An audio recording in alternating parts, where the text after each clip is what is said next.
Wabihi nasta'inu ala umuri dunya waddin. Assalatu wassalamu ala asyrafil anbiya al-mursalin. Nabiyina Rasulina Muhammad wa ala alihi wa ashabihi wa atba'ihi ila yaumiddin.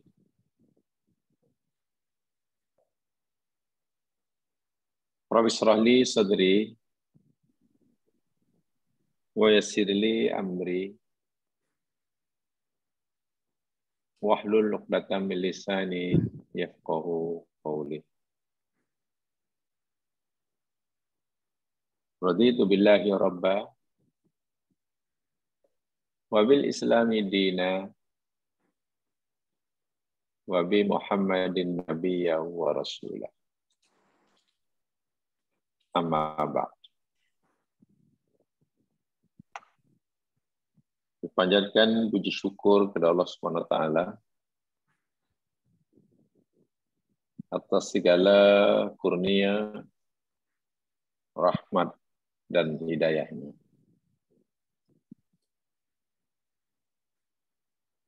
Kita ucapkan alhamdulillah, segala puji bagi Allah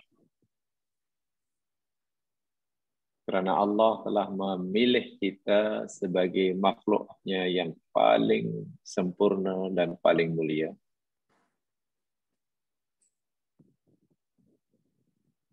Satu-satunya makhluk yang dianggap layak oleh Allah untuk memikul tanggung jawab dan bebanan yang tidak ringan tetapi mulia, yakni sebagai hamba Allah sekaligus sebagai khalifahnya. Kita panjatkan kesyukuran pada Allah karena Allah telah menciptakan bumi, langit, dan isinya, yang semuanya dicipta oleh Allah bagi kepentingan dan manfaat kita. Demikian juga Allah ciptakan akhirat dengan pelbagai nikmatnya, yakni surga, dan juga neraka dengan pelbagai azabnya, wal'iyadzubillah, pun dicipta oleh Allah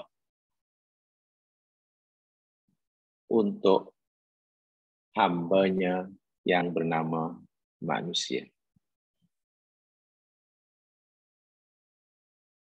Ini bermakna bahwa rahmat Allah kepada hambanya, khasnya manusia,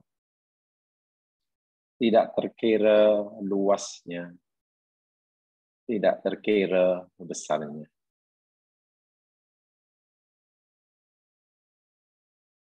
Jamaah yang dirahmati Allah sekalian,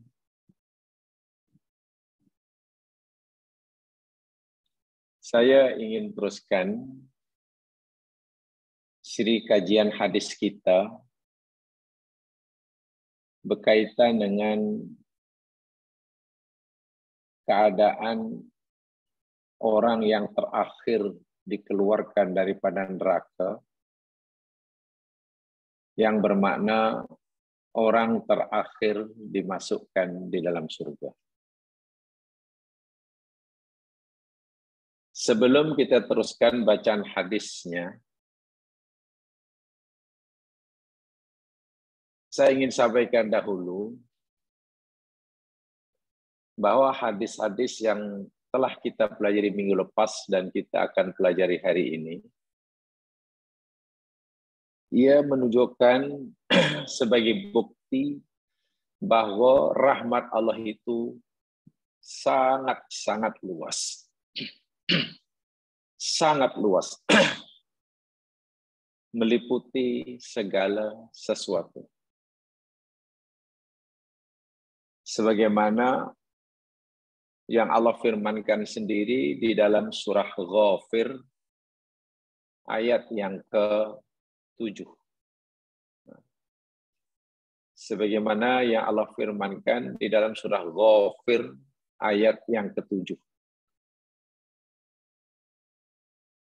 Di dalam ayat tersebut Allah cerita tentang sejumlah malaikat yang ditugaskan memikul, menjaga arasy Allah, dan juga malaikat-malaikat yang ada di sekeliling arasy yang ditugaskan oleh Allah hanya untuk bertasbih, bertahmid kepada Allah, beriman kepada Allah, serta memohonkan keampunan bagi orang-orang yang beriman, bagi orang-orang yang bertaubat, dan bagi mereka yang sentiasa mengikuti jalan Allah. Salah satu daripada pujian malaikat tersebut, yakni malaikat yang ditugas oleh Allah untuk memohonkan pengampunan bagi dosa orang yang beriman, yang bertaubat dan di jalan Allah. Salah satu pujian malaikat itu berbunyi dalam ayat 7 itu, Rabbana wasi'ta kulla syai'in rahmatan wa ilma. Nah, ini dia. Rabbana wasi'ta kulla syai'in rahmatan wa ilma. Ini puji-pujian para malaikat atas perintah Allah. Apa maknanya? Rabbana, wahai Tuhan kami, wasi'ta, Engkau maha meliputi. Keluasanmu maha meliputi kulla syai'in, segala sesuatu. Apa yang meliputi? Rahmatan, rahmatmu, wa ilman, dan ilmumu.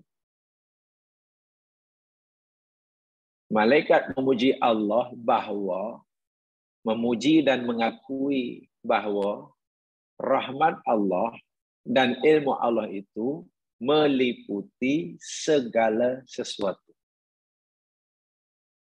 Segala sesuatu yakni merujuk pada makhluk ciptaan Allah. Katakanlah makhluk Allah itu maknanya yang dicipta. Berapa jumlahnya? Kita tak mudah menghitung. Jika makhluk Allah itu, katalah kita tanyakan berapa besarnya, berapa saiznya. Kita tak membayangkan.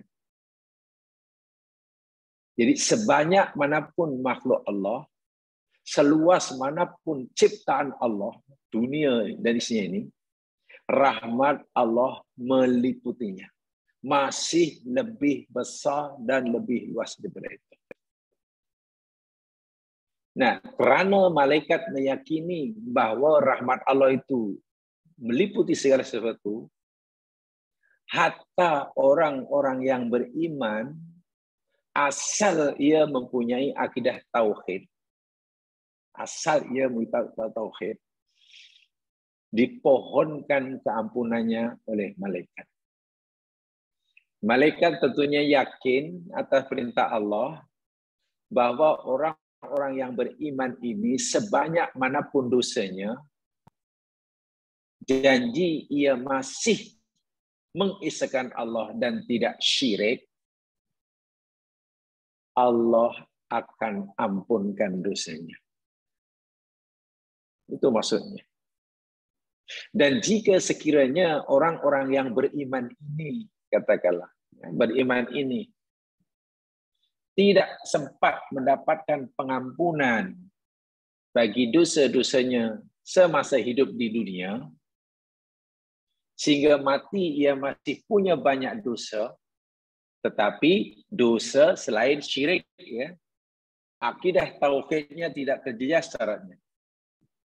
Nasibnya di akhirat, menurut keyakinan ahli sunnah wal jamaah, nasib orang mukmin yang banyak dosa ketika kembali pada Allah, jumpa di akhirat selain dosa syirik,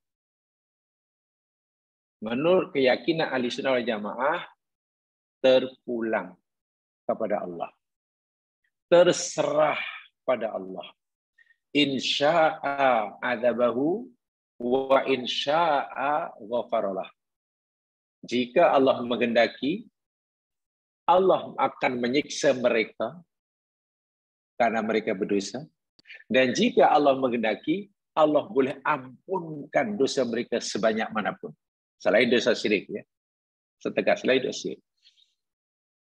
Itu sebabnya di dalam ayat yang telah kita pelajari beberapa siri sebelumnya, yakni dalam surah, kalau jamaah masih ingat, dalam surah Fatir ayat ke-32, di mana Allah membahagi orang-orang yang beriman, yang mengakui keesaan Allah, yang ada kalimah syahadah, Allah bagi menjadi 3 kategori. Orang yang beriman, yang ada tauhid, kita panggil mukmin. Allah bagi mukmin jadi 3. Kita masih ingat. Ada mukminun zalim namanya. Mukmin zalim yakni orang mukmin ada akidah, ya, tetapi banyak dosanya. Maksiat dilakukan.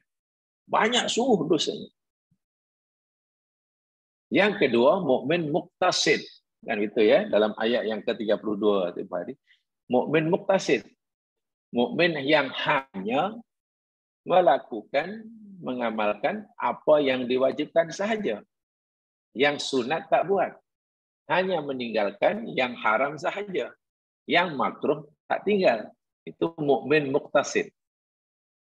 Dan yang ketiga yang paling hebat, mukmin sabiqun bil khairat. Berlomba-lomba melakukan kebaikan. Artinya mereka bukan hanya melakukan yang wajib, tapi juga yang sunat.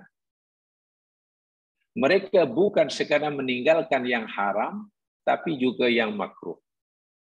Bahkan perkara yang harus sekalipun, mereka akan tinggalkan jika melakukannya tidak mendatangkan apa-apa faedah. Ini paling tinggi. Ini telah kita kaji. Ayat yang ke-32 itu.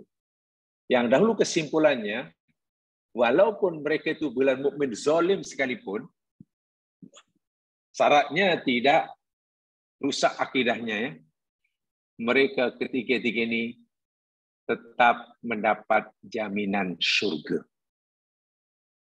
Ya, tetap mendapat jaminan surga. Walaupun berbeza surganya dari segi tingkatannya, walaupun berbeza masa masuk surganya, ada yang masuk surga dengan cepat, tanpa hisab, ada yang masuk surga dihisab tapi dengan mudah, ada yang masuk surga dengan terlebih dahulu direndam, dibasuh, dibakar di dalam neraka hingga tidak berwujud lagi. Nanti ada hadisnya. Tetapi akhirnya masuk surga. Ini bermakna rahmat Allah itu sangat luas. Selagi orang itu punya kebaikan, dan kebaikan itu namanya tauhid, walaupun kejahatannya tak terkira, ya, betul, jika Allah kedaki, dia akan siksa. Dan siksa itu sangat dahsyat. Bukan sehari dua. Sangat lama. Sehingga bila nanti ketika mereka dikeluarkan dari neraka itu, sudah tidak lagi berwujud dah. Dah tak rupa dah. Seperti manalah hadis yang kita pelajari. Tapi akhirnya masuk surga. Dan menariknya, seperti mana hadis yang telah kita pelajari minggu lepas, sebelum mereka dipersilakan masuk ke ini, sempat pula berdialog dengan Allah Subhanahu Wa Taala. Masya Allah. Manusia yang baru saja Allah siksa di dalam neraka. Jutaan tahun, bilion tahun, mungkin triliun tahun.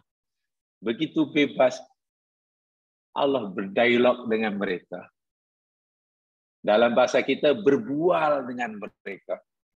Dan dialog Allah itu kalau kita tengok ya, diksi ayat yang Nabi gunakan, ya cukup, bahasa kita cukup santai, rileks, mesra, akrab. Bahkan Allah sempat tertawa, kata Nabi. Dan hamba yang baru menjalani siksa triliun tahun ini pun sempat macam bercanda juga, bergurau pula, ya Allah, engkau menghina aku ke?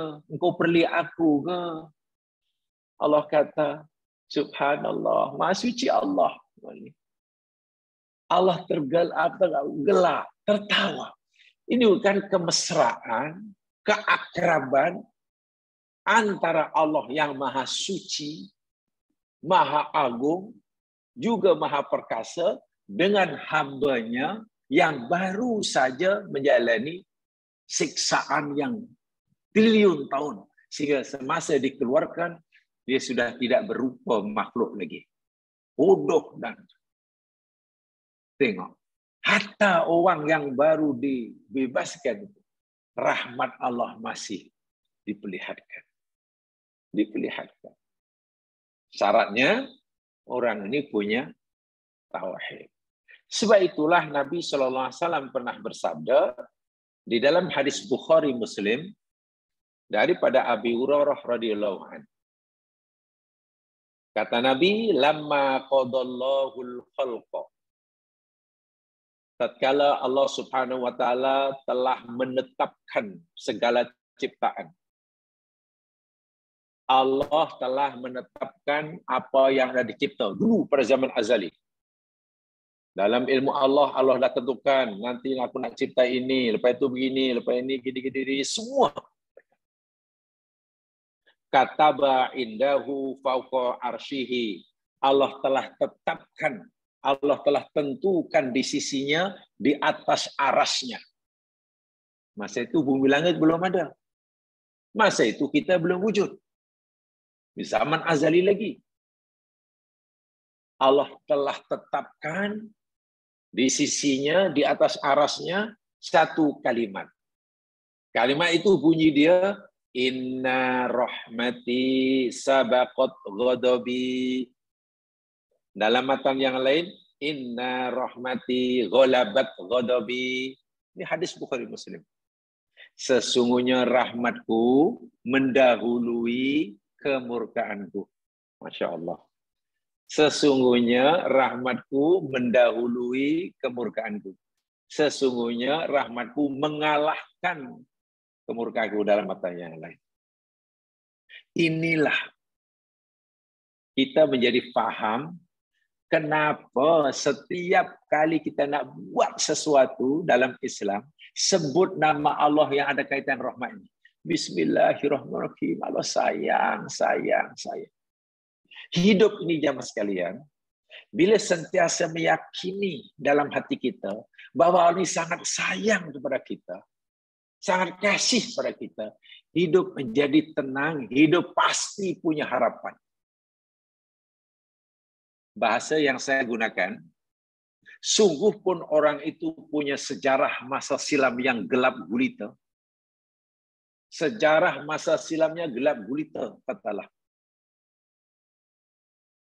Jika ia meyakini bahwa rahmat Allah itu maha luas, orang ini masih berhak punya masa depan yang cerah.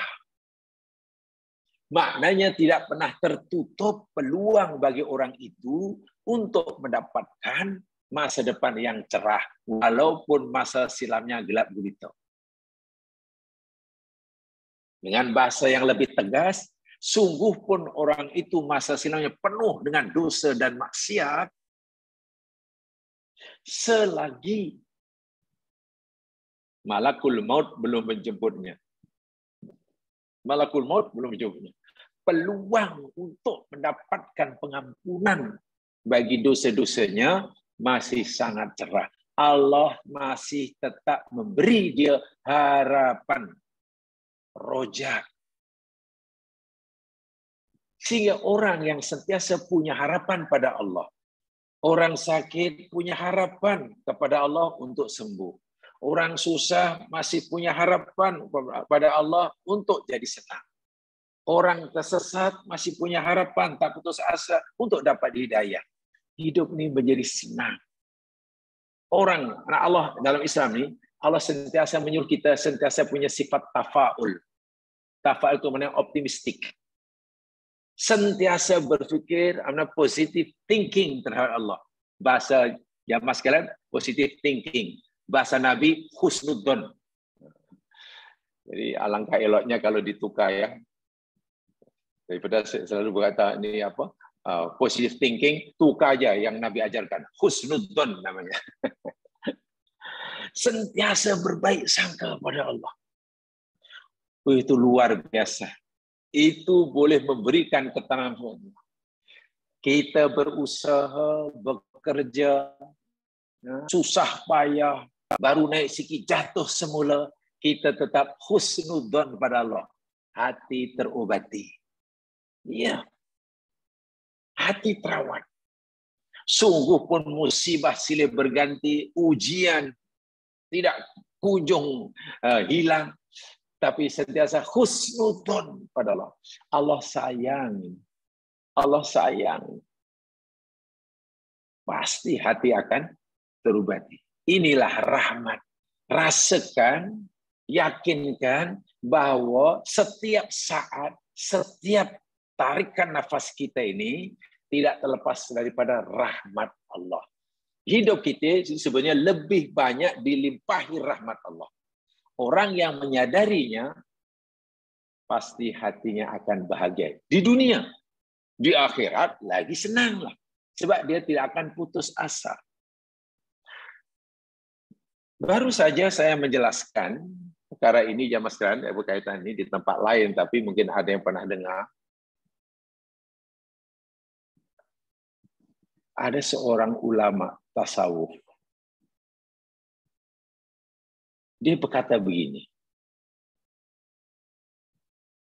Jika aku berdoa kepada Allah dan Allah kabulkan doaku, aku bergembira dan aku akan memujinya. Itu paham tuh, kalau setakat macam tu kita faham tuh. Jika aku berdoa kepada Allah dan Allah kabulkan doa permohonanku, aku berusaha dan Allah jayakan usahaku, aku bergembira dan aku puji Allah. Itu biasa. Tapi kata beliau seterusnya, dan jika aku berdoa kepada Allah, lalu Allah tidak kabulkan doaku, aku akan lebih bergembira. Dan aku akan puji Allah berpuluh-puluh kali ganda. Nah, yang ini mungkin kita bingung. Bila kita berusaha, lalu Allah jayakan, kita gembira, wajarlah. Kita kata, Alhamdulillah, patutlah. Kita sujud syukur, ya biasalah. Kita kenduri, biasa. Tapi bila usaha kita, doa kita, hajat kita, Allah tak kabulkan, kata ahli sufi ini, aku akan lebih bergembira dan aku akan memuji Allah berkali-kali ganda. Bukan sekali. Muridnya bingung memahami kata gurunya ini. Tuan Syekh, kenapa begitu? Jawabannya Masya Allah. Begini, apabila aku berdoa, lalu Allah kabulkan doaku, aku gembira pastinya, dan aku muji Allah, patutlah. Karena apa yang aku minta itu sesuai dengan keinginanku. Aku mendapatkan sesuai dengan apa yang aku inginkan. Gembiralah. Gembira. Nama naik jadi calon, lalu terpilih. Pasti gembira kan? Gembira. Mesti gembira. Karena sesuai dengan keinginannya, memang ingin, jangankan terpilih, belum terpilih jadi calon itu pun sudah syukur. Bukti yang tak terpilih menangis. Tapi Bila doaku Allah tak kabulkan, usahaku Allah tak jayakan, permintaanku Allah tak kabulkan, aku akan lebih bergembira dan aku akan puji Allah berkali-kali ganda. Kenapa? Ya, karena yang berlaku atas diriku sesuai dengan kehendak Allah. Bukan sesuai dengan kehendakku. Bila kita mohon dan kita dapat, makna yang berlaku itu sesuai dengan kehendak kita. Sementara bila kita mohon pada Allah dan Allah tak bagi, yang berlaku itu sesuai dengan kehendak Allah. Sekarang, mana yang lebih berharga, lebih utama? Yang berlaku menimpa kita ini sesuai dengan kemauan kita kah? Kehendak kita kah? Keinginan kita kah? Atau yang berlaku pada kita ini sesuai dengan kemauan Allah, kehendak Allah? Masya Allah. Tentu bila yang berlaku dengan kehendak Allah itu lebih tinggi nilainya. Coba kalau orang seperti ini, di mana susahnya? Hidup tak ada susah. Jadi calon terpilih syukur, senang. Jadi calon tak terpilih, malah syukurnya 2 kali, 3 kali. Sujud syukurnya malah 6 kali. Terima kasih ya Allah, karena Engkau telah memberikan pada aku sesuai dengan kehendak-Mu. Dan bila Engkau jayakan, maknanya Engkau telah berikan pada aku sesuai dengan keinginanku. Tentulah apa yang Allah kehendaki berlaku atas kita jauh lebih baik ya mas sekalian bagi kita berbanding dengan apa yang berlaku pada kita sesuai dengan kemauan kita. Inilah sebenarnya tujuan kita belajar benda-benda seperti ini. Mampukah kita punya hati yang seperti itu dalam menghadapi kehidupan? Jika belum, ya kita wajib usaha melakukannya. Ya, saya katakanlah, kalau dapat sesuatu lalu kita gembira, wajar. Bila usaha tapi tak dapat, suruh puji Allah banyak-banyak. Susah tu. Kalau hati tak betul-betul yakin. Allah, kita maukan benda itu kita dapat. Tapi Allah maukan benda itu kita tak dapat. Maknanya yang berlaku apa yang Allah kehendaki. Takkan kita tak puas hati dipilihkan oleh Allah buat kita. Sedangkan pilihan Allah pada kita itu yang terbaik buat kita. Dan itu ada dalam surah Al-Kahfi yang dahulu telah kita pelajari. Betul ya? Tapi kena yakin. Pemilik kapal, dalam surah Al-Kahfi itulah, milik perahu, kapal itu, ya, sampan lah. Kapal itu besar sangatnya. Fulkon kapal lah, oke lah. Tapi saya ingat bukan kapal pesiaran lah. Saya ingat bukan macam cruise lah, bukanlah. Ya. Tentulah setiap kali hendak berlayar, kita tak tahulah kapal itu sama ada milik nelayan untuk cari ikan, atau kapal sebagai pengangkutan antar orang. Sebab napanya untuk pengangkutan. Buktinya Nabi Musa dan Khidir menumpang, kan? Berbayar. Tentulah permintaan doanya pada Allah, ya Allah, selamatkanlah perjalanan kami. Pasti macam itulah. Ya Allah, jangan adalah musibah dalam perjalanan pelayaran kami. Mesti itu. Selamat semua penumpang, duduk elok-elok. Pasti itu yang diminta oleh pemilik kapal. Tetapi Allah memilihkan yang lain. Allah pilihkan penumpangnya. Ya, pecahkan tingkap, pecahkan itu. Yang berlaku itu bukan kemauan, bukan pilihan si pemilik kapal, tapi pilihan Allah. Coba kalau hati kita tidak meyakini bahwa pilihan Allah lebih baik daripada pilihan kita, mengamuk kita. Ada seorang yang sangat soleh, orang soleh disebut dalam surah Kahfi. Wa kana abawahu shalihain. Orang-orang tuanya soleh. Punya anak masih kecil. Tentulah cita-cita dan harapan keinginan orang tua yang soleh itu, anak itu biar besar dan jadi orang yang soleh. Itu apa yang diinginkan. Tapi Allah menginginkan lain, menghendaki lain. Anak itu kena mati semasa masih kanak-kanak. Mati pun dibunuh orang. Coba. Apa yang Allah kehendaki berlaku bagi hamba yang soleh? Anaknya mati masa kecil dibunuh orang. Orang tuanya keinginannya biar besar jadi orang lebih soleh. Tengok. Yang diinginkan oleh jadi hamba yang soleh tadi tidak mendapatkan apa yang diinginkan. Kalau dia mendapatkan apa yang diinginkan, ya tentu bersyukurlah. Puji Allah karena yang ia dapat sesuai dengan keinginannya. Tapi yang berlaku sesuai dengan apa yang diinginkan oleh Allah. Sekarang coba hayati betul-betul secara kafir. Adakah Allah menzalimi hambanya karena memilihkan sesuatu berlaku atasnya berbeza dengan keinginan hamba tersebut? Sama sekali tidak. Apakah Allah menzalimi pemilik kapal si miskin tadi? Karena Allah rupanya biarkan bahkan perintahkan penumpangnya merusakkan kapal? Tentu tidak. Adakah Allah berlaku zalim kepada orang tua yang saleh? Karena Allah menyuruh hambanya untuk membunuh anaknya itu, sedangkan orang tua mengharapkan anak besar? Sama sekali tidak. Justru pilihan Allah yang berlaku pada kita, yang tak sesuai, tak sama dengan keinginan kita, itulah yang terbaik. Itulah rahmat. Masalahnya lagi-lagi, sudah mampukah mata hati kita, jiwa kita merasakan, melihat bahwa itu adalah rahmat? Mungkin belum. Jika belum, marilah kita berusaha untuk melakukan. Sudah mampukah kita merasakan bahwa kegagalan kita dalam berusaha itu adalah rahmat Allah? Mungkin belum. Mungkin nanya ini, kesenanya ini. Usaha macam-macam beri. Ini maknanya akidah tauhid kita masih perlu ditingkatkan. Itulah. Ini kaitan dengan akidah yang sekalian.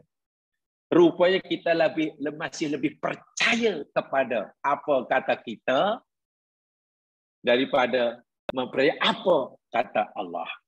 Kita lebih percaya yang baik itu pilihan kita, dan kita belum dapat mempercayai bahawa yang terbaik itu adalah pilihan Allah. Allah dah kata dah, rahmatku mengatasi kemurkaanku. Jadi jangan kamu fikir ketika aku bagi kamu berbeza dengan apa yang kamu inginkan, maknanya aku murka. Tidak, itu adalah rahmatku. Itu adalah rahmatku. Ini penting sekali bagi saya untuk hati kita punya pahaman yang seperti itu. Yang seperti itu. Sebab, ya mas sekalian, minta maaf ya, jika nanti kita suudon kepada Allah, ya suudon, berburuk sangka pada Allah hanya kerana keinginan kita Allah tak kabulkan. Hanya apa yang Allah berikan pada kita berbeza dengan kemauan kita, lalu kita suudon. Tahukah kita ya mas sekalian, suudon pada Allah itu termasuk dosa besar. Ya. Suudzon pada Allah itu boleh menjejaskan akidah tauhid. Ya, kaitannya dengan tauhid. Itu dosa hati. Tetapi, betul, kita mengakui, tidak mudah untuk kita sentiasa husnudzon, berbaik sangka pada Allah, ketika apa yang Allah kehendaki berlaku atas kita, tak sama dengan apa yang kita mahukan. Tidak mudah. Karena tidak mudah, maka kita wajib terus-menerus berusaha. Saya tekankan ini ya Mas Silan, sebelum kita baca hadis-hadis berikutnya, karena ini salah satu cara yang penting sekali, tak boleh kita abaikan untuk menjaga kemurnian akidah tauhid. Sebab bila seorang itu punya akidah tauhid dan tidak terbatal hingga matinya, sungguh pun dosanya itu amat banyak. Jika nanti di akhirat Allah siksa dalam neraka sekalipun, orang itu tidak kekal di dalam neraka. Suatu saat akan dikeluarkan daripada neraka, walaupun yang terakhir, dipindahkan ke surga dan kekal abadi. Dengan syarat akidah tauhidnya tidak terjejas, sekalian. Menjaga akidah tauhid itu bukan main susah. Saya yakin kita telah lama belajar menjaga kemurnian akidah daripada syirik yang nampak-nampak, insya Allah dah boleh lah. Tak adalah orang sembah batu tak ada, sembah patung tak ada, percaya keris tak ada, percaya akiknya, bahwa akik inilah yang semua orang dengar cakap saya, tak ada. Percaya pada tai lalat, tak ada. Masih percaya kepada horoskop, tak ada. Itu syirik-syirik yang nampak lah. Tapi ingat, yang boleh menjejarkan akidah tauhid termasuk apa yang baru saya ceritakan tadi. Mampukah kita tetap berhusnudzon kepada Allah? Meyakini bahwa rahmat Allah itu meliputi segala. Kita tetap masih mendapatkan rahmat Allah. Sungguh pun ketika permintaan kita kepada Allah tidak ia kabulkan. Atau semasa ketika Allah tetapkan apa yang berlaku atas diri kita tidak sama dengan apa yang kita inginkan, kita tetap meyakini itu rahmat Allah. Berhusnudzon. Kalau kita sudah mampu begitu, insya Allah akidah tauhid kita makin murni, makin murni, makin murni. Dan saya ulangi, sungguh pun katalah orang itu nanti banyak dosa ketika matinya belum terampun, dan dia termasuk kategori mukmin zalim, jika dimasukkan neraka pun ia tidak berkekalan, Walaupun akhirnya yang bagi saya sangat ya Masya Allah ya, membuat kita digembira, ibaratnya macam apa ya? Ibarat macam cara berfikir Arab Badui itulah. Ya Rasulullah, kalau Allah tu maknanya tertawa, ya saya puas hati ya. Maknanya Allah pasti tidak akan menghilang-hilangkan kebaikan kita. Sebab hakimnya tertawa. Ibarat orang yang salah, hakimnya ini pengasih, penyayang, murah senyum.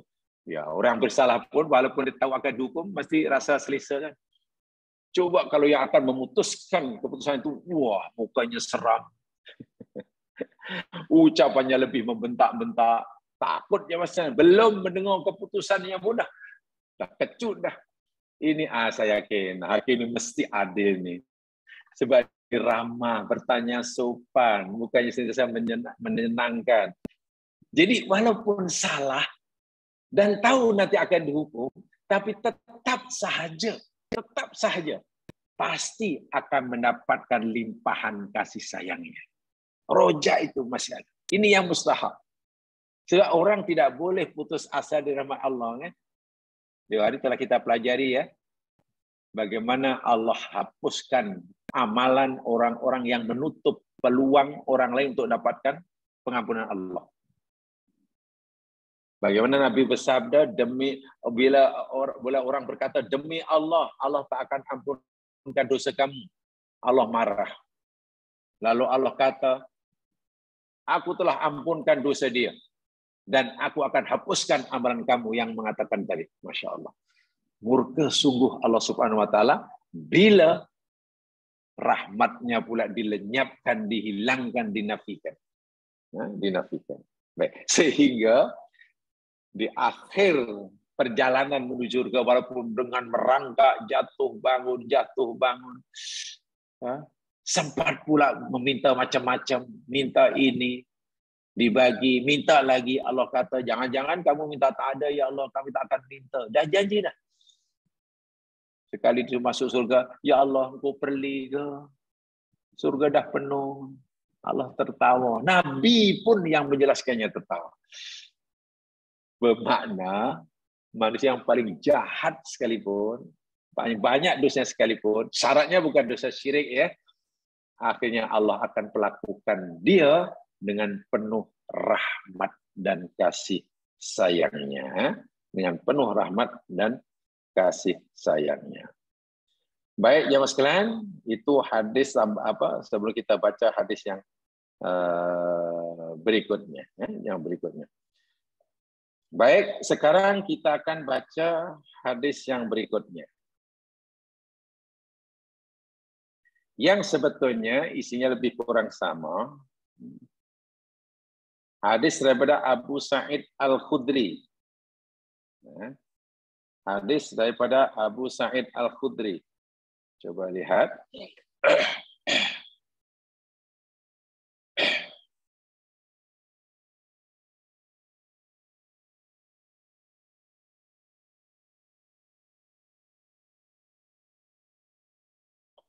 Orang terakhir masuk surga, Abu Sa'id Al-Khudri.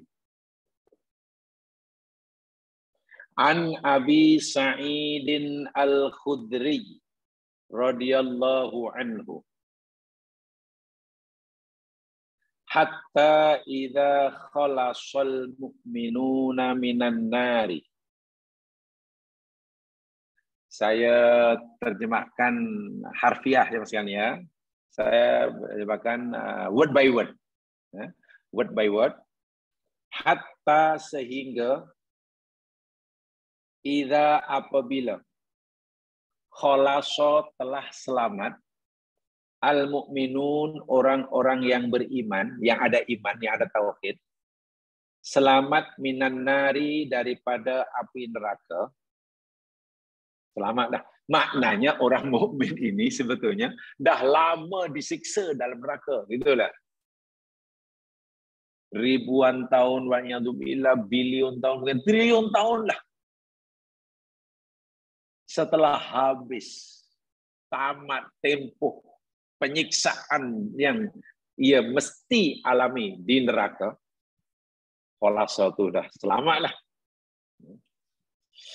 Fawalladzi nafsi biyadihi. Tiba-tiba ketika Nabi berusaha, Nabi bersumpah. Nabi bersumpah, fawalladzi nafsi biyadihi. Demi zat yang jiwaku berada di genggaman tangannya. Mana Nabi bersumpah dengan nama Allah lah. Ma minkum min ahadin. Tidak ada seorang pun daripada kamu.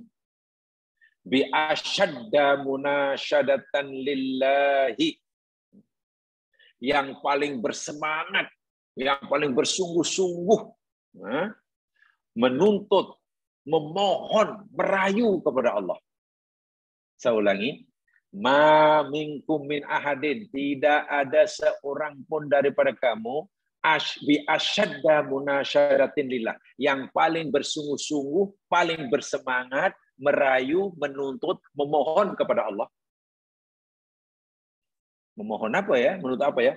Fistiqsa'il haqqi minal mu'minin. Ya. Yakni mendatangkan, menunjukkan, melaksanakan kebenaran. Nah, kebenaran daripada orang-orang yang beriman. Lillahi, iman pada Allah, yaumal qiyamati, pada hari kiamat. Li ikhwanihim, bagi saudara-saudaranya atau teman-teman karibnya, alladzina finar, yang masih berada di dalam neraka. Maaf yang saya minum dulu. Tak ada gelas, terus sajalah.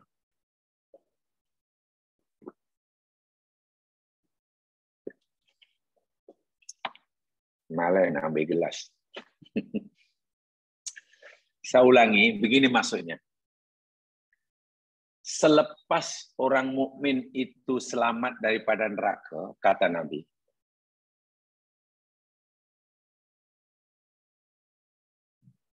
sama ada orang mukmin lepas ini selepas ia disiksa, ataupun dia memang hanya lalu saja di neraka. Lalu di neraka, tapi tidak tersiksa di sana. Nah, mungkin ada yang tanya ya, macam mana orang mukmin lalu neraka tapi tidak tersiksa? Macam mana tuh?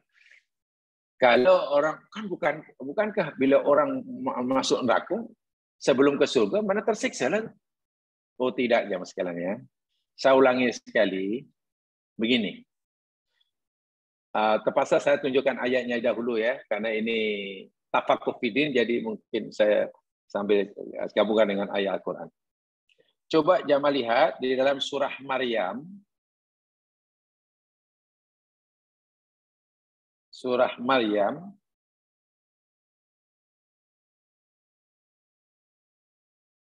Surah yang ke-19. Ayat yang ke-71. Coba. Surah 19 ayat 71. Nah, sebab rasanya saya perlu menyampaikan ayat kita selingan ayat ini untuk menjelaskan hadis ini. Tanpa menjelaskan ini nanti susah, nanti pemahaman kita jadi tidak sempurna, gitulah. Dan memang hadis ini ada kaitan langsung dengan ayat Al-Quran, ya.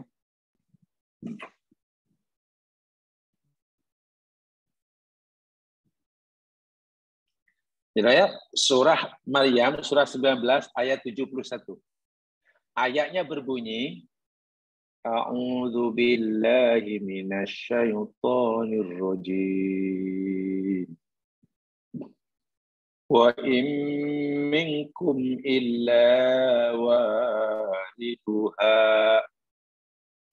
kana 'ala rabbika hatman maqdiyya.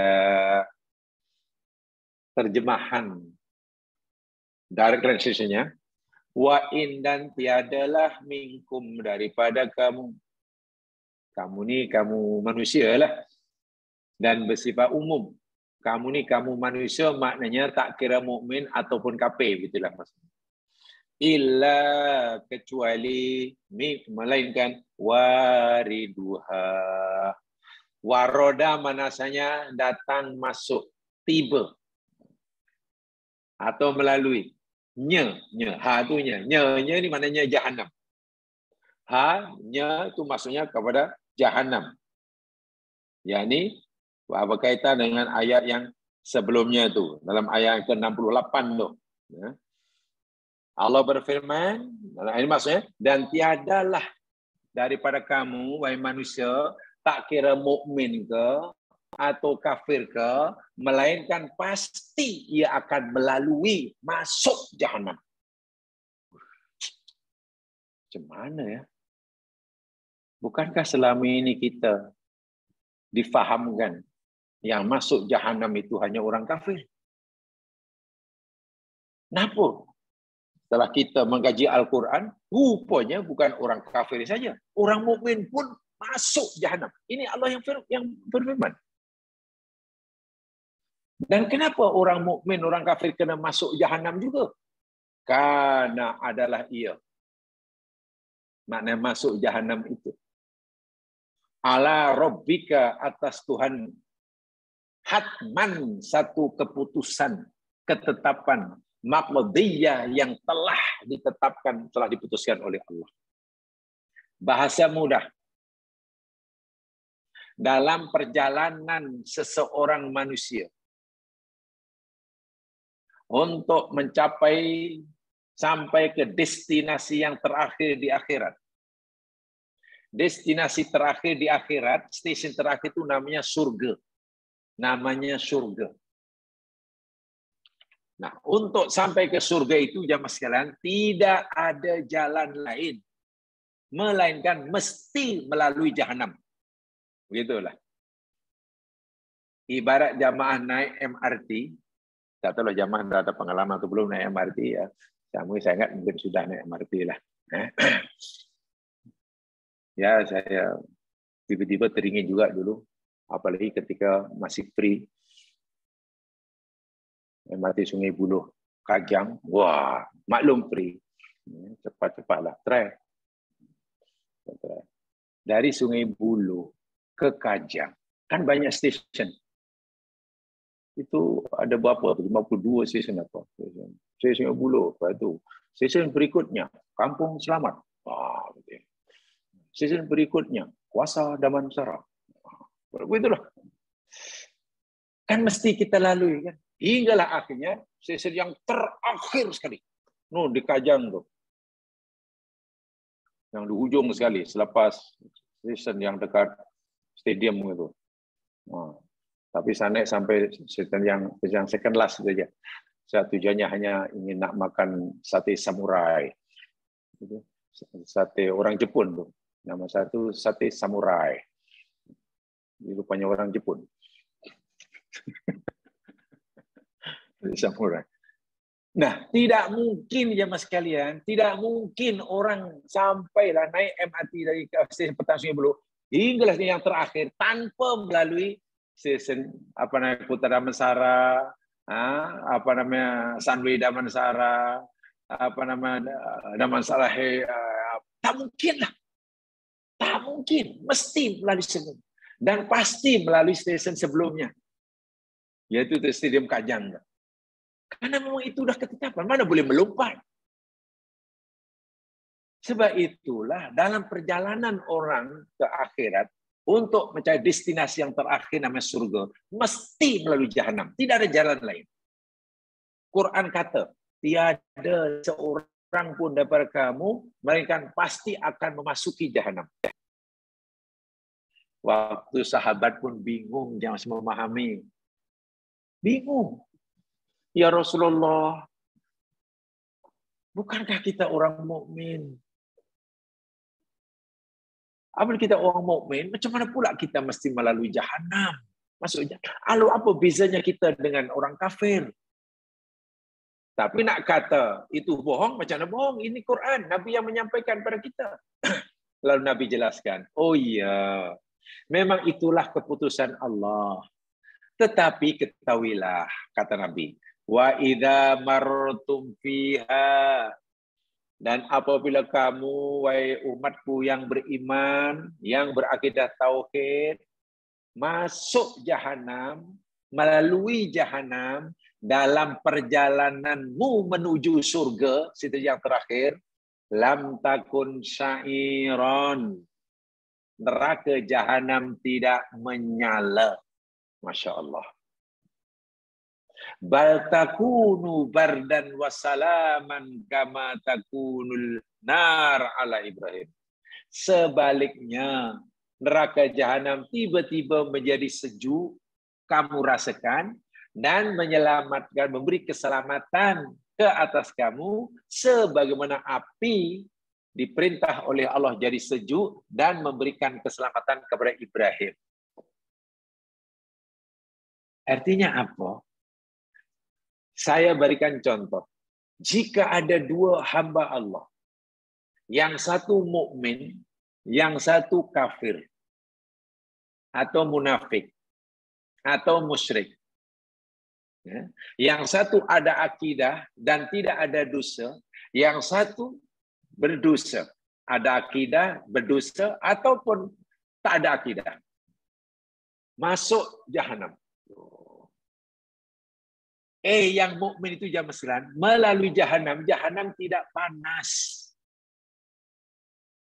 Sebenarnya menjadi sejuk. Kenapa mesti melalui jahanam? Nabi kata, Quran kata, memang tidak ada jalan lain untuk sampai ke surga kecuali mesti melalui stasiun jahanam. Sementara bi yang berdosa, bi yang musyrik, yang kafir, jahanam akan menyala-nyala. Bila bi tadi katalah ada tauhid, tapi dosanya banyak, masuk jahanam, jahanam akan menyala-nyala dan membakarnya. Selama mana? Sebanyak dosanya. Bila dosa dah habis, maka bi pun nanti akan keluar daripada hanya jahanam. Walaupun mungkin yang terakhir dikeluarkan. Yang terus tak payah disiksa. Tak payah disiksa. Karena tidak ada. Sebab jahanam ini rupa-rupanya tidak secara otomatik menjadi siksa bagi siapa saja yang masuk. Tidak. Ini yang saya pelajari dahulu.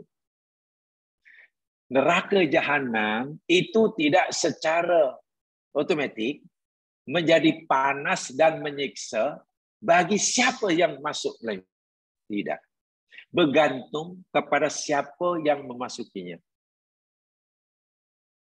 Apabila yang memasukinya ini orang yang berdosa, maka jahanam akan panas dan menyiksa karena dosanya. Karena ada yang tidak dibakar oleh jahanam. Yang tidak dibakar jadi dosa itulah. Bila yang di Jahannam ni tak ada dosa, ya tak ada yang dah dibakar. Jadi Jahannam ni ibarat macam makhluk hidup lah, kenal sangat lah. Ini orang, walaupun kita andaikan katalah orang yang berdosa dan tak berdosa, katalah masuk Jahannam berdekatan. Jalan sama-sama. Katalah macam itu contohnya. Jahannam tidak dirasakan sama. Sebab itu dalam ayat 72 selepasnya, Allah kata tengok. Tsumma nunajjil ladzina taqaw wa nadarud dhalimina fiha jithiya. Maryam 72. Kemudian kami selamatkan orang-orang yang bertakwa. Orang bertakwa dalam perjalanan masuk surga melalui Jahannam, tapi tidak terbakar. Allah selamatkan. Nabi kata Jahannam jadi sejuk. Wa nadarud dhalimin, dan kami biarkan, kami tinggalkan orang-orang zalim, kafir ke musyrik ke fasik ke banyak dosa, fiha berada di dalam Jahannam, jitiyah, dengan duduk berlutut hina. Nah, tengok. Jadi beza jamaah sekalian. Beza dengan api dunia. Api dunia ini katalah ada rumah terbakar, lalu ada orang nak masuk, nak dalam rumah terbakar lah, masuk dari pintu depan, keluar pintu belakang. Tak kira lah yang masuk ini orang sedang puasa ke, orang tak puasa ke, mukmin ke, kafir ke, tok imam ke, pencuri ke, terbakar tu masuk semuanya. Api dunia tak pandang bulu, tak kenal siapa yang masuk ini. Tapi api Jahannam ini kenal sungguh. Oh, ini orang baik. Dan begitu api Jahannam ditakdir oleh Allah punya. Jadi betul-betul tajam penglihatan api Jahannam. Baik ya? Baik. Ini maksudnya. Jadi dalam hadis ini, perhatikan ya, kita kembali kepada hadis tadi. Apabila orang Muslim, dan sehingga apabila orang mukmin selamat daripada neraka, boleh jadi orang mukmin selamat ini, yakni orang mukmin yang dalam perjalanan ke bumi surga melalui neraka dan tak perlu disiksa. Boleh jadi. Dan ini pendapat yang kuat. Ini pendapat yang kuat. Atau boleh jadi orang mukmin yang telah diselamatkan daripada neraka ini selepas disiksa sesuai dengan dosanya. Mungkin 1 tahun. Mungkin 2 tahun. Tapi ingat, kalau 1 tahun pun sehari di akhirat sama dengan 1000 tahun di dunia. Allahu Akbar.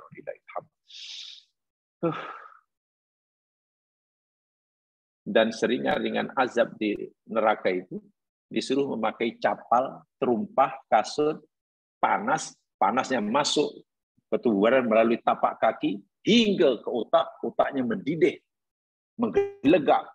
Itu yang paling ringan. Nabi beritahu pada kita siksa yang paling ringan. Nabi tak beritahu pada kita siksa yang sederhana. Yang dahsyat lah tak beritahu. Kalau yang ringan pun kita tak mampu nak bayangkan, macam mana yang dahsyat. So faham ya? Tapi menurut banyak pensyarah hadis, makna orang mukmin yang selamat ini, yakni orang mukmin yang melalui Jahannam dalam perjalanan ke surga tanpa disiksa. Terus bila keluar jemaah sekalian, apa dilakukan oleh orang mukmin yang selamat dengan ini? Orang mukmin ini tak kira lah mukmin sekarang ke, mukmin dahulu ke, mukmin Melayu ke, mukmin Arab ke, asal ia orang Islam. Nabi kata, ia akan bersungguh-sungguh berayu-rayu kepada Allah. Menuntut, memohon kepada Allah Subhanahu wa taala akan menunjukkan kebenaran yang Allah janjikan. Di dunia Allah telah berjanji yang sekalian. Ya. Melalui nabinya. Apa janji Allah kepada nabinya kepada kita? Dan juga kepada kita. Dalam hadis yang telah kita pelajari itulah, man kana akhiru kalamihi dakhala jannah. Siapa saja yang akhir perkataannya yang akhir ucapannya la ilallah, dia masuk surga. Tengok. La yadkhulun nar rajulun fi qalbi mithqalu dzarratin min iman. Ya, tidak masuk neraka seseorang yang dalam hatinya ada iman tauhid walaupun seberat darah. Jelas itu. Ma min abdin qala la ilaha illallah tsumma mata ala dzalik illa dakhala jannah. Tidak ada seorang hamba pun yang pernah mengucapkan kalimat la ilaha illallah, benar bertauhid, kemudian ia mati, melainkan pasti ia masuk surga. Wa in zana wa in syaraka, walaupun ia pernah berzina, ia pernah mencuri. Masya Allah. Dan banyak lagi. Maknanya Allah telah berjanji. Dalam Quran ada, dalam hadis Nabi banyak. Janji Allah pada kita, yakni siapa saja yang punya tauhid masuk surga. Jadi orang mukmin yang dah selamat ini akhirnya teringat. Begitu selamat ingat kawannya.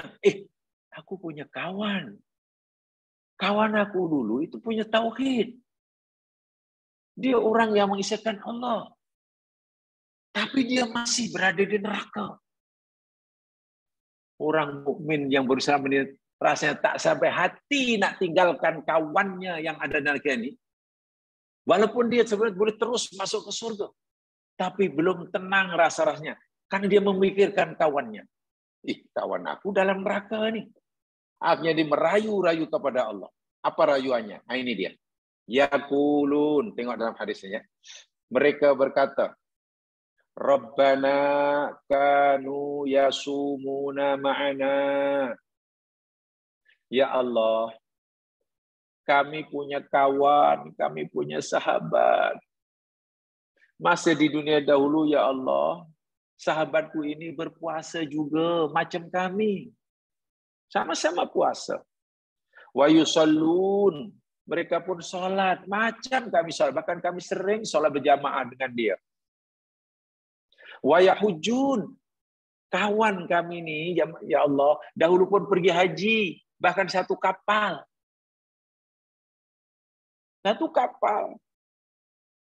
Satu syarikat, bahkan masa di Makkah pun sering belanja kami makan.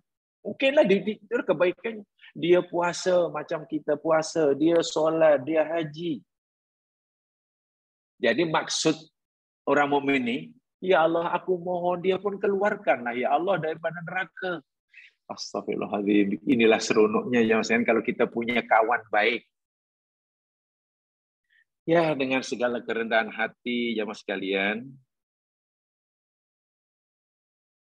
Dengan ikhlas dan dengan penuh kerendahan hati,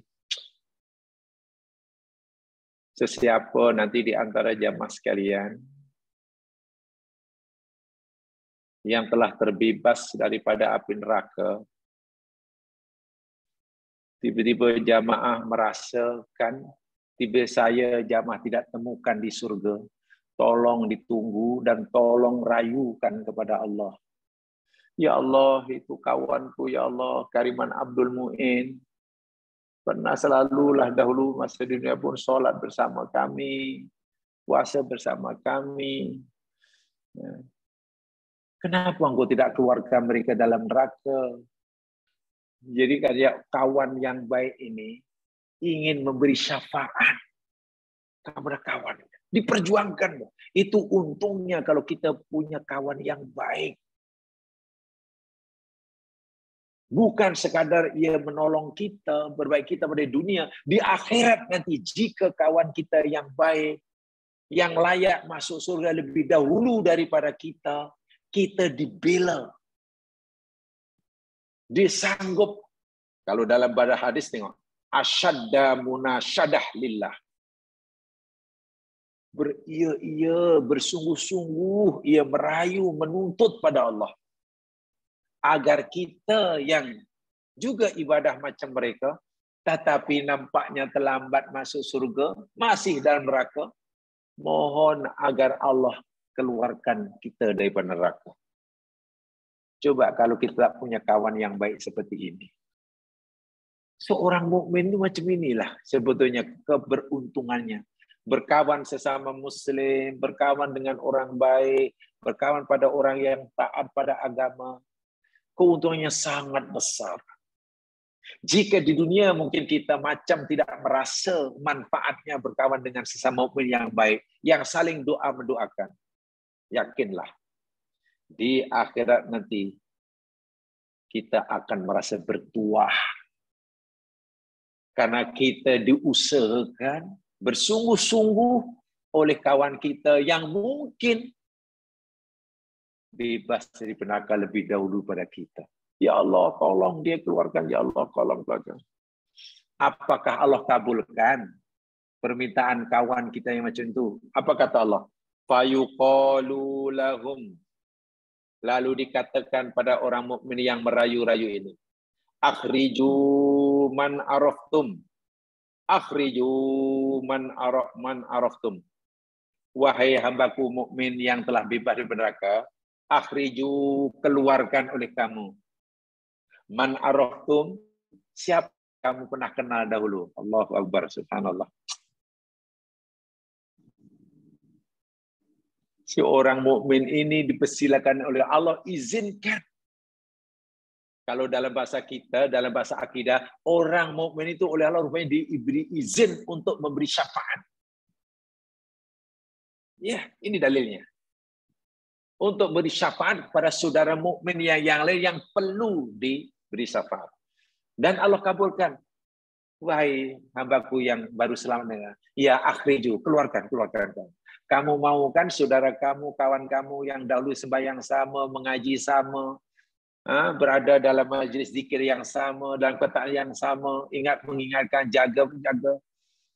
Keluarkan mereka. Man araftum, siapa saja yang dahulu kamu pernah kenali. Itulah untungnya berkenalan, saya kata berkawan dengan orang baik. Man araftum. Jadi akhirnya dicari. Si fulan ya Allah, si fulan ya Allah, si fulan ya Allah, si fulan. Jamaah sekalian, di akhirat ini jamaah sekalian ya, apa yang berlaku di dunia dapat diingatinya. Apa saja perkara yang di dunia dahulu dia lupa, di akhirat menjadi ingat semuanya. Apa yang dahulu di dunia tak pernah melihatnya, di akhirat dapat dilihatnya. Apa yang di dunia dahulu tidak pernah mendengarnya, di akhirat dapat didengarinya.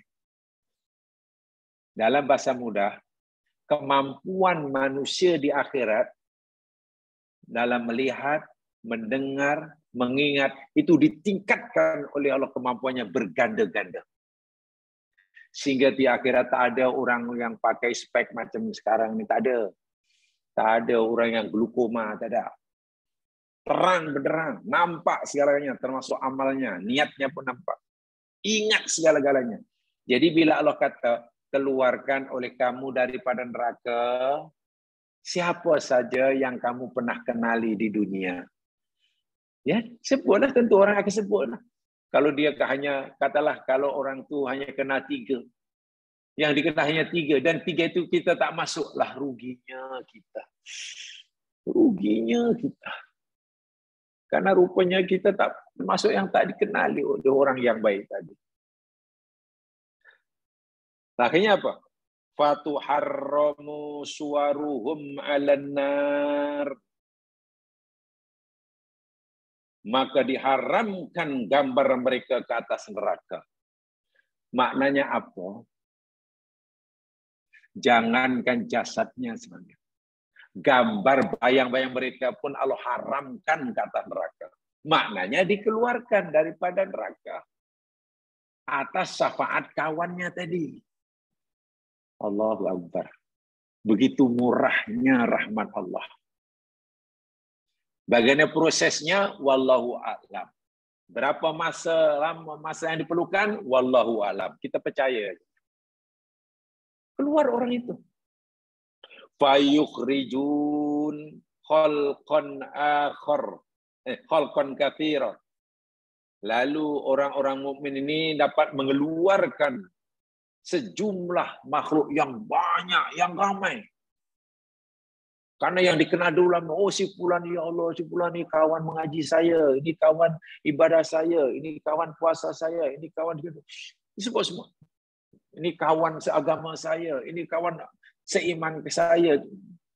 Jadi ramai yang keluar. Khuluqan khalqan katsiran. Qad akhadat innar, di mana kawan yang dikeluarkan atas syafaat kawan yang mukmin ini telah disengat, dibakar, disambar oleh api neraka. Ada yang terbakar oleh api neraka ila nisfi saqaihi, hingga separuh betisnya. Subhanallah.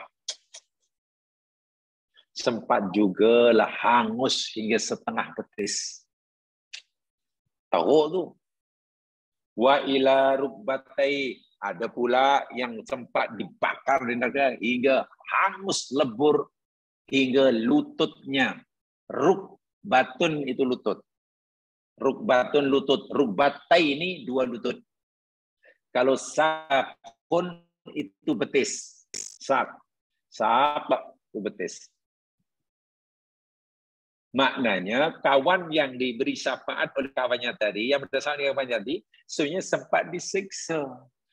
Nah, ini bermakna orang mukmin yang Nabi katakan telah selamat di neraka itu orang mukmin yang hanya lalu di neraka dan tidak disiksa. Itu yang hanya lalu dalam perjalanan menuju surga. Ingat kawannya, kenapa tak ikut sama? Setelah dipohon kepada Allah, baru keluar, tapi sempat jugalah terbakar hingga separuh betisnya. Hangus terbakar hingga lututnya. Keluar ini orang. Ya tentu gembiralah. Yang dikeluarkan gembira, yang berjaya menolong pun tentu happy. Jumpa dengan kawannya. Tak tahulah terima kasihnya kawan ini macam mana pada kawan itu. Mungkin selagi di dunia, di belanja pun kita sudah terima kasih. Ditolong sudah terima kasih. Ini ditolong, diselamatkannya daripada neraka. Di dunia baru ditolong dan dibebaskan dari hukuman. Itu pun terima kasih. Inilah yang Nabi ingatkan pada kita. Keluar daripada neraka. Tapi kawan mukmin yang pertama tadi rasanya belum puas. Rupanya belum puas. Tsumma yaqulun, kemudian mereka berkata, kali kedua, Rabbana ma baqiya fiha ahadun mimman amartana bih. Wahai Tuhan kami, sudah tidak ada lagi orang yang Engkau telah perintahkan pada kami. Maknanya, ya Allah, kami dah keluarkan semua orang yang kami kenal sebagaimana yang Engkau perintahkan. Semua dah keluar, ya Allah. Dah tak ada lagi yang baki dah. Kalau jumlah 1,000, 1,000 lah. Kalau 10,000, 10,000 lah. Dah tak ada lagi, ya Allah, yang terbaki. Semuanya sudah keluar sebagaimana yang Engkau perintahkan. Fayaqul, nampaknya orang ini sebenarnya sudah puas nih. Si mukmin kawan yang menolong tadi sudah puas karena ya Allah, sudah ya Allah. Semua sudah aku keluarkan sebagaimana yang aku perintahkan. Tapi Allah pula masih memberikan rahmat-Nya. Fayaqul, lalu Allah berfirman, irji'u, kembalilah kamu. Baliklah kamu ke neraka maksudnya. Coba kamu tengok semula. Kamu kata dah habis dan kamu dah puas 10,000. Allah kata, coba kamu tengok. Kod-kod masih ada lagi yang belum sempat kamu keluarkan. Dia sebetulnya aku izinkan mendapat syafaatmu. Tapi dia belum dapat syafaatmu. Kamu fikir dia sudah, kamu kira sudah tidak ada. Tapi ada. Coba kamu balik semula. Cek semula. Ini jom. Faman wajadtum fi qalbihi mithqala dinarin min khairin fa akhrijuh. Maka siapa saja yang kamu dapati di dalam hatinya seberat 1 dinar kebaikan, maka keluarkan olehmu akan dia. Coba kamu cek semula kawan-kawan kamu yang ada di neraka itu, siapa di antara mereka yang dalam hatinya ada keimanan walaupun seberat 1 dinar. Kamu keluarkan juga. Walhasil mukmin yang tadi sudah puas hati dah. Dia fikir semua kawannya sudah bebas dari neraka. Allah kata, coba kamu cek semula. Bukankah ini namanya rahmat Allah? Allah masih bagi peluang. Coba cek lagi. Masih ada. Kamu mungkin tak perasan. Kamu cari, kamu perhati. Siapa di antara sahabatmu yang dalam hatinya ada iman, kebaikan walaupun seberat dinar, kamu keluarkan juga. Fayukhrijuna khalqan katsira.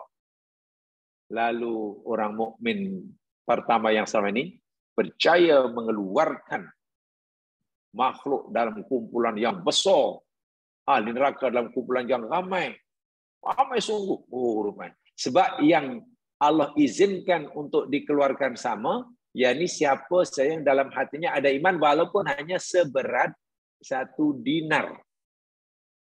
Ramai lagi. Nah, ini untuk kumpulan kedua. Itu untuk kumpulan kedua. Kumpulan pertama pun sudah ramai. Ini untuk kumpulan kedua. Lagi ramai. Lalu kata orang mukmin ini, Rabbana lam nadar fiha ahadan mimman amartana. Wahai Tuhan kami, dia kata, kami tidak meninggalkan di dalam neraka ini seorang pun daripada orang yang Engkau telah perintahkan pada kami. Mana kami telah keluarkan semua orang yang Engkau suruh kami keluarkan. yakni siapa yang dalam hatinya ada iman walaupun seberat dinar, kami dapat. Dah tak lagi, ya Allah, habis dah. Puas hati ini orang mukmin. Tapi lagi-lagi Allah Subhanahu wa taala berfirman, "Tsumma yaqul," kali yang ketiga. Allah berfirman, "Irji'u," kembalilah. Tolong kamu balik semula, cek semula. Kamu kata dah habis, coba cek semula. Kau tengok semula. Faman wajadtum fi qalbihi mithqala nisfi dinarin min khairin fa akhrijuh. Maka siapa sahaja yang kamu dapati dalam hatinya, walaupun hanya seberat setengah dinar, berupa kebaikan, keimanan lemah. Hanya setengah dinar. Tadi 1 dinar, ini setengah dinar. Keluarkan dia. Keluarkan. Walaupun imannya hanya seberat setengah dinar. Fayukhrijuna khalqan katsiran. Lalu orang ini pun kembali cek, mengeluarkan semuanya. Lagi ramai rupanya. Ramai sungguh. Khalqan katsiran. Jumlah yang sangat besar. Kemudian dia berkata kali yang ketiga, Rabbana lam nadar fiha mimman amartana ahada. Wahai Tuhan kami tidak lagi meninggalkan seorang pun daripada mereka dalam neraka. yakni orang-orang yang Engkau perintahkan kami mengeluarkannya. Habis ya Allah, dah habis dah. Orang-orang yang dalam imannya walaupun hanya setengah dinar, semua dah keluar, semua dah habis. Habis, tidak ada. Mana ada puas hati, dah kali ketiga puas sungguh.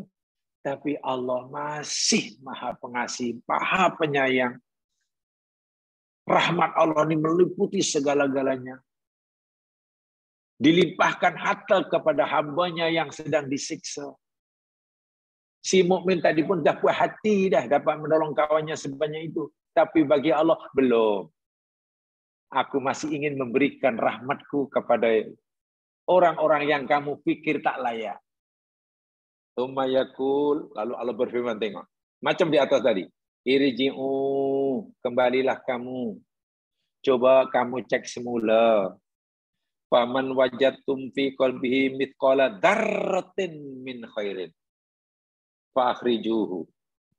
Maka siapa sahaja yang kamu dapati di dalam hatinya walaupun yang seberat darah, seberat debu kata orang dahulu. Kata orang sekarang seberat atom. Karena orang dahulu benda yang paling ringan itu pada zaman dahulu debu lah. Debu kata orang dahulu itu benda yang paling ringan. Bagi kita hari ini, debu bukan benda yang paling ringan. Mungkin benda yang paling ringan bagi kita sekarang atom lah. Kamu pergi semula, cek semula, siapa saja yang ada, kawan kamu yang ada dalam neraka, yang di dalam hatinya ada iman, walaupun hanya seberat atom, akhrijuh, keluarkan dia. Besarnya lah rahmat Allah. Sehingga Allah mengizinkan orang mukmin. Orang mukmin ini bukan Nabi ini. Nabi Masya Allah lagi besar syafaatnya. Orang mukmin diberi izin oleh Allah untuk memberikan syafaat pada saudara mukminnya yang lain. Dibela pula. Orang mukmin itu akan membela saudara kawannya mukmin di akhirat. Dan pembelaannya bukan perkara yang remeh-temeh, bukan. Pembelaannya hanya membebaskan di neraka. Itu perkara yang Allahu Akbar. Fayukhrijuna khalqan katsira. Lalu si mukmin ini mengeluarkan ramai lagi makhluk atau penghuni neraka yang beriman walaupun imannya hanya seberat atom dari neraka. Lepas itu dia berkata kalian keempat, yumayakulu Rabbana la nadar fiha khairan. Ya Allah, sudah ya Allah, wahai Tuhan kami. Kami tidak lagi meninggalkan seorang pun.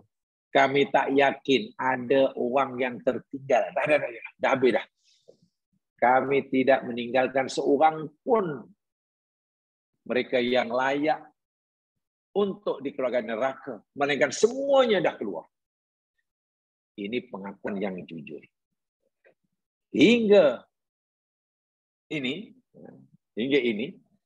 Abu Sa'id Al-Khudri yang meriwayatkan hadis ini daripada Nabi. Ini sabda Nabi disampaikan oleh Abu Sa'id Al-Khudri.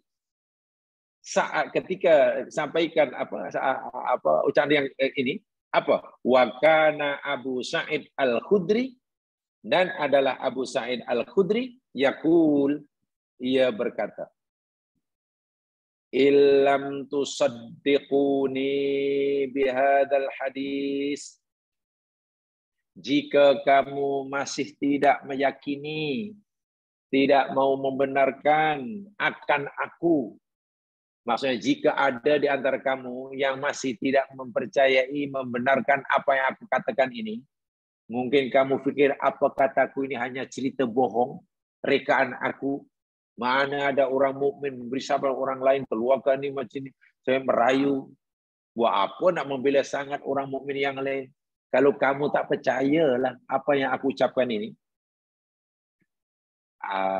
Kata Abu Sa'id Al-Khudri, faqra'u in syi'tum. Baca oleh kamu jika kamu mau surah Al-An'am ayat 40. Coba lihat surah Al-An'am ayat 40.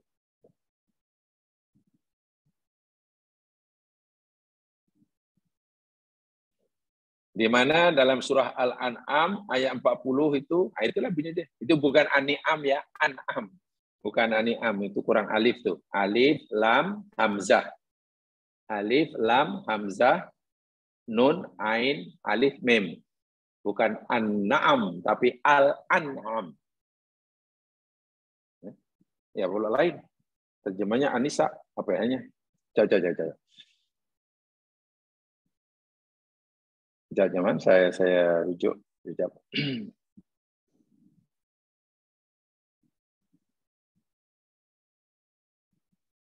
Ini salah tulisnya. Surah An-Nisa. Surah An-Nisa. Bukan Al-Am, yang betul terjemahan itu. Surah An-Nisa.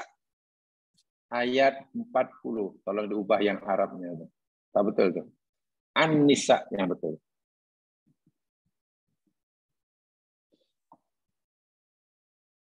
Kata Abu Sa'id Al-Khudri, bila kamu tidak percaya apa yang aku katakan, jika kamu mau, sila baca surah An-Nisa ayat 40. Ayatnya berbunyi, A'udzu billahi minasyaitonir rajim. Innallaha la yazlimu mithqala dzarratin wa in taku hasanatan yudha'ifha wa yu'ti min ladunhu ajran 'azima. Innallaha, sesungguhnya Allah, la yazlimu, tidak menzalimi, mithqala dzarratin, walaupun hanya seberat atom. Allah tidak melakukan kezaliman walaupun hanya seberat atom. Wa in taku hasanatan, dan jika amalan hamba itu amalan yang baik, yudha'ifha, dia Allah akan menggandakannya. Masya Allah. Mungkin amal hamba itu hanya seberat darah, tapi Allah balas dengan ribuan kali ganda. Mungkin sebesar gunung Himalaya agamanya. Wa yu'ti min ladunuhu ajran azima.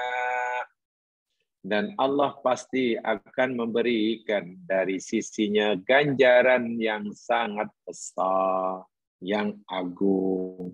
Tengok. Ayat ini karena Abu Sa'id Al-Khudri kata, bila kamu tak percaya baca ini, jadi Abu Sa'id Al-Khudri akan mengingatkan, mungkin di antara kamu yang dengar ceritaku tadi, yakni sabda Nabi itu, mungkin kamu fikir, takkanlah semurah itu Allah. Orang itu hanya ada kalimah la ilaha illallah, ada iman, imannya pun hanya seberat darah. Takkan hanya yang iman seberat darah dibebaskan daripada neraka, lalu masuk surga kekal abadi. Macam tak seimbang, tak setimpal lah, terlalu besar lah. Bebas daripada neraka, lalu masuk surga kekal abadi, sedangkan orang itu hanya punya iman seberat darah. Seakan-akan Abu Sa'id Al-Khudri kata begitu. Kalau kamu katalah benda itu tak betul, coba fahami betul firman Allah. Allah sendiri yang berfirman bahwa Allah tidak melakukan kezaliman walaupun seberat darah. Hamba itu melakukan kebaikan walaupun yang seberat atom, Allah balas berganda-ganda. Jadi bukan hanya 2-3 darah, bertriliun darah. Sebab itu bebas. Tengok amalannya, dia punya amal iman tauhid seberat darah. Coba. Tetapi ganjaran yang Allah berikan pada orang itu dibebaskan daripada neraka, walaupun tentu sudah lama ya disiksa. Mana tidak kekal dalam neraka lah, dan dimasukkan dalam surga kekal abadi. Bukankah itu mana yudha'if, Allah gandakan? Bukan itu maknanya Allah akan bagi ganjaran ajran azimah? Masya Allah. Selepas itu apa? Ini sabda Nabi, sambungannya. Fayaqulullahu azza wa jalla. Lalu Allah subhanahu wa ta'ala berfirman. Syafaat al-malaikah. Semua malaikat telah memberi syafaat. Sudah. Syafaat yang Allah izin. Malaikat yang Allah telah izin syafaat. Syafaat sudah memberi syafaat. Wa syafa'an nabiyyun, dan para nabi pun telah memberikan syafaat. Sudah. Wa syafa'al mu'minun, dan orang-orang yang beriman pun telah memberi syafaat. Ini yang terakhir. Syafaatnya sudah habis kan? Syafaat sudah habis lah. Sebab malaikat yang diberi izin syafaat sudah lakukan. Nabi yang dapat izin syafaat sudah. Orang mukmin yang diberi izin oleh Allah bersyafaat sudah. Sebenarnya sudah habis. Tapi apa kata Allah? Sabda Nabi. Walam yabqa illa arhamur rahimin. Dan tidak tersisa lagi, tidak tinggal lagi, kecuali yang maha pengasih, lagi maha penyayang. Mana siapa? Kecuali Allah. Malaikat sudah bersyafaat? Oh sudah. Nabi sudah? Sudah. Orang mukmin sudah? Sudah. Mana habislah. Mana habislah yang lain tu tak ada can lah untuk dapat syafaat lagi. Kan begitu mafhumnya. Sedangkan mereka masih ada di neraka itu. Yang di neraka itu masih ada jamaah yang tak layak dapat syafaat malaikat, tak layak dapat syafaat Nabi, tak layak dapat syafaat saudara mukminnya. Macam mana nasibnya? Nabi kata, semua sudah, tapi ingat. Kecuali atau tinggal lagi satu. Siapa dia? Allah Subhanahu wa taala. Artinya kecuali syafaat Allah, langsung Allah sendiri yang memberi. Masya Allah. Selama ini syafaat yang diterima oleh ahli neraka tadi melalui malaikat, melalui para nabi, melalui orang mukmin. Bila semua sudah melakukan, tapi masih ada yang tak kebahagiaan, Nabi kata, jangan kamu pikir yang belum dapat habuan yang telah itu sudah tak ada peluang. Ada satu, syafaat langsung daripada Allah, Arhamur Rahimin.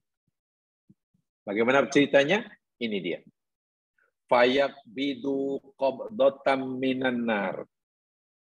Lalu Allah Subhanahu wa taala menggenggam.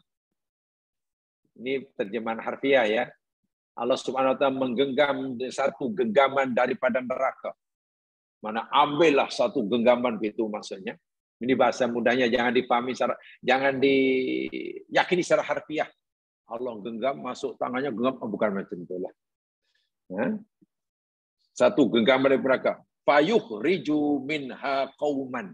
Subhanallah, inilah kemuncaknya. Lalu Allah mengeluarkan daripada mereka itu satu kaum. Bukan seorang, satu kaum. Kaum bukan seorang ya maksudnya. Kaum itu mesti banyak orang. Kaum yang Allah genggam, yang Allah keluarkan neraka ini, kaum yang lam ya'malu khairan qattun. Allahu akbar walillahil hamd. Kaum yang tak pernah melakukan kebaikan sama sekali. Qattu itu maknanya at all. Sama sekali. Langsung tak pernah buat amal baik sama sekali semasa di dunia. Pensyarah hadis ini zaman sekarang semua sekata menurut pahaman Ahlussunnah wal Jamaah. Mereka hanya punya kalimah la ilaha illallah yang tidak terbatal. Itu saja. Apapun perintah Allah tak dibuatnya. Apapun larangan Allah dilanggarnya. Dia jumpa Allah hanya bermodalkan kalimah tauhid. Itu pun mungkin hanya seberat alah, tak tahulah. Mungkin tarotin berapa. Tak ada kebaikan. Kalau ikut logik akal, elok orang macam ni kekal aja dalam neraka dah. Apa yang ini kebaikan pun tak ada, tak layak langsung. Jangankan masuk surga kekal. Mencium bau surga pun tak layak langsung. Katanya begitulah. Tapi tiba keluar. Allah genggam satu genggam itu keluar satu kaum yang mereka tidak tak pernah melakukan amalan sedikit pun. Qata'adu hukama. Allahu akbar. Orang-orang yang terakhir dikeluarkan oleh Allah dengan syafaat pertolongan langsung ini, ya kan, sudah kembali hangus, lebur, hancur, lebur, hangus. Dah tak rupa makhluk lah. Humam. Ingat ya, ada namanya neraka Hamim. Pernah dengar? Neraka Hamim. Hamim nama neraka. Karena neraka itu hanya membakar hingga hangus, hancur, lebur. Jadi orang ini dah tak rupa makhluk. Kembali hancur, lebur, hangus. Ya, tentu dah sangat lama dalam neraka. Fayulqihim fi nahrin. Kemudian orang ini oleh Allah dicampakkan ke dalam sungai. Fi afwahil jannah. Sungai itu adalah di tepi surga. Afwah itu kalau makna asalnya mulut. Jadi di bibir surga, ya di tepian lah. Di tepian. Orang ini lalu dicampak oleh Allah ke dalam sungai di tepi surga. Yuqalu lahu, nama sungai itu Nahrul Hayati. Tolong diingat. Nama sungai yang Allah campakkan orang terakhir yang dah tak rupa, dah hancur lebur ini. Nama sungai itu Nahrul Hayat. Yang terjemahnya yakni sungai kehidupan. Setelah dicampak di situ, fayakhrujuna kama tahrujul hibbatu min hamilis sail. Lalu mereka keluar. Kan mereka sudah hancur lebur jemaah sekalian, dah tak rupa makhluk. Setelah dicampak dalam sungai kehidupan, tiba-tiba keluar. Bagaikan biji-bijian yang pantas tumbuh daripada tanah. Macam tanah yang gersang, tandus, kering, kita siram dengan air, dalam beberapa ketika mulai tumbuh tumbuhan, keluar tunasnya. Orang tadi tak rupa apa-apa, dicampak dalam sungai kehidupan, sudah mulai keluar, tumbuh, membentuk. Ada yang membentuk tangannya, mukanya, hidungnya, telinganya, dan menjadi sempurna. Sehingga menjadi sempurna, menjadi makhluk yang sangat sempurna. Setelah menjadi manusia yang sangat sempurna, seperti layaknya ahli surga, yakhrujuna kallu'lu. Mereka keluar daripada Nahrul Hayani seperti mana lu'lu, mutiara. Saya tak tahu lah lu'lu mana mutiara atau bukan, sebab bahasa Arab ni zaman sekarang, ya kita mungkin hanya kenal mutiara, apalagi ya, belian gitu ya. Tapi dalam Al-Quran ini ada lu'lu, marjan, zabarjat, yakut, macam-macam tuh.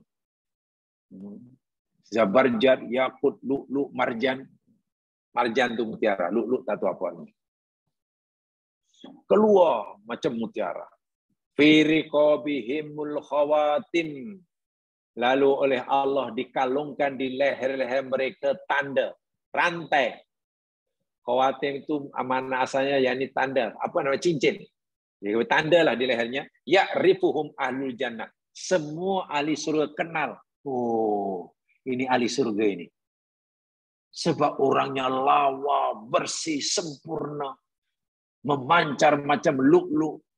Dan di lehernya ada tanda pengenalan. Yang semua ahli surga dapat mengesan dan mengenalinya. Mereka ini dapat gelaran haula'i utaqaullah. Orang-orang ini adalah utaqaullah. Jamak, mufradnya atikullah. Maknanya orang-orang yang dimerdekakan oleh Allah daripada neraka. Ingat, Nabi pernah bersabda, pada bulan Ramadan, Allah memerdekakan hambanya yang layak daripada api neraka. Pada hari Arafah, Allah membedakan dari hambanya daripada api neraka yang paling banyak. Orang yang Allah merdekakan daripada neraka tentu orang yang paling beruntung. Orang ini dapat gelaran atikullah. Orang-orang yang dimerdekakan oleh Allah dari neraka. Alladzina adkhalahumullahu jannah. yakni orang-orang yang kemudian Allah masukkan mereka dalam surga bi ghairi amalin amilu, tanpa amal kebaikan yang pernah dilakukan di dunia. Subhanallah. Ini pahaman ahli sunnah wal jamaah.